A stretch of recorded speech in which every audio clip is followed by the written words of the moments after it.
জানেন তো আজ জর্ডানে প্রায় একটা বছর পর আজকে বৃষ্টির আগমন। এই বৃষ্টির জন্য আমরা কতটা পরিমাণ ওয়েট করতেছিলাম আপনার ধারণা নেই। কারণ এদেশে ভাই বৃষ্টি হয়ই না, না বললেই চলে। বৃষ্টি আসে কখন জানেন? যখন শীত আসবে শীতের আগমন সে বৃষ্টি নিয়ে আসে। 2 দিন 4 দিন বৃষ্টি হবে আর অনেক শীত পড়বে, অনেক শীত। তাই বৃষ্টি হতেই আজকে আর আমরা দেরি করলাম না, কারণ এরকম বৃষ্টি বিলাস কোথাও আর পাওয়া যাবে না এই দেশে। বাংলাদেশের মতো এখানে প্রত্যেক সপ্তাহে বৃষ্টি হয় না, এখানে বছরে 1 থেকে 2 দিন বৃষ্টি হয়, এতেই শীত নামা চলে আসে। তো আমরা আর লেট না করে গাড়ি নিয়ে বের হয়ে গেলাম বৃষ্টি বিলাস করতে।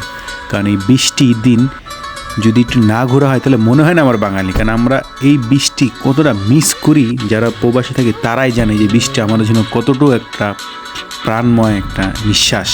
তারপর আমরা বের হয়ে গেলাম গাড়ি নিয়ে, তারপর একটু ঘোরাফেরা করলাম। কারণ বৃষ্টি বিলাস আগে মনে হচ্ছে যখন আমরা বাইক নিয়ে ঘোরাফেরা করতাম তখন বৃষ্টিতে ভিজে ভিজে করতাম, আর এখন এসটা নিজেদের গাড়ি নিয়ে বৃষ্টি বিলাস করতেছি।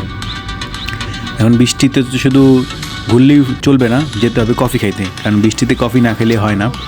তো এর মধ্যে দেখলাম একটা মুরব্বি চাচার দোকান, সেখানে থামাইলাম, তারপর নেসকফি নিলাম, গাওয়া নিলাম, নিয়ে আবার আমার বৃষ্টি বিলাস শুরু করে দিলাম।